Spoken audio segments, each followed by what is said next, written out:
And that summit turned from what had been focused largely on safety in the UK to a summit that looked more like a trade show. So it was focused largely on money. And so that was sort of the nadir, right? The pendulum swung because of corporate pressure and their ability to take over the political dimension. But I would say since then, things have been moving back again. So I'm feeling a bit more optimistic than I did in February. We have a global movement now. There's an International Association for Safe and Ethical AI, which has several thousand members and more than 120 organizations in dozens of countries are affiliates of this global organization. So I'm thinking that if we can, in particular, if we can activate public opinion, which works through the media and through popular culture, then we have a chance. I've seen such a huge appetite to learn about these subjects from our audience. We know when Geoffrey Hinton came on the show, I think about 20 million people downloaded or streamed that conversation, which was staggering. And the other conversations we've had about AI safety with other safety experts have done exactly the same. It says something. It kind of reflects what you were saying about the 80% of the population are really concerned and don't want this.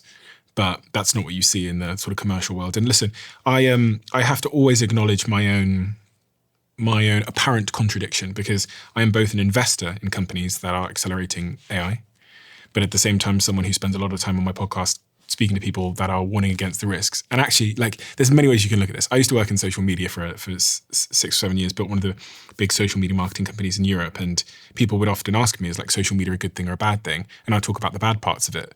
And then they'd say, you're building a social media company, are you not contributing to the problem? Well, I think that binary way of thinking is often the problem. The binary way of thinking that it's all bad or it's all really, really good is often the problem, and that this push to put you into a camp. Whereas I think the most intellectually honest and high integrity people I know can point at both the bad and the good. Yeah, I think it's bizarre to be accused of being anti-AI, to be called a Luddite. As I said, when I wrote the book from which almost everyone learns about AI. If you called a nuclear engineer who works on the safety of nuclear power plants, would you call him anti-physics? Right? It's bizarre, right? We're not anti-AI. In fact, the need for safety in AI is a complement to AI, right? If AI was useless and stupid, we wouldn't be worried about its safety. It's only because it's becoming more capable that we have to be concerned about safety. So I don't see this as anti-AI at all. In fact, I would say without safety, there will be no AI, right? There is no future with human beings where we have unsafe AI. So it's either no AI or safe AI.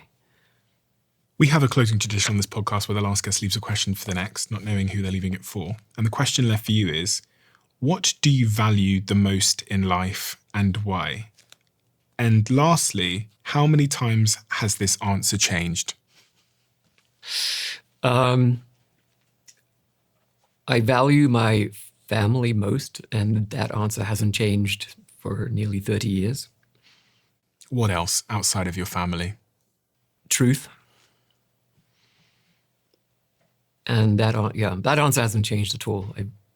I've always wanted the world to base its life on truth.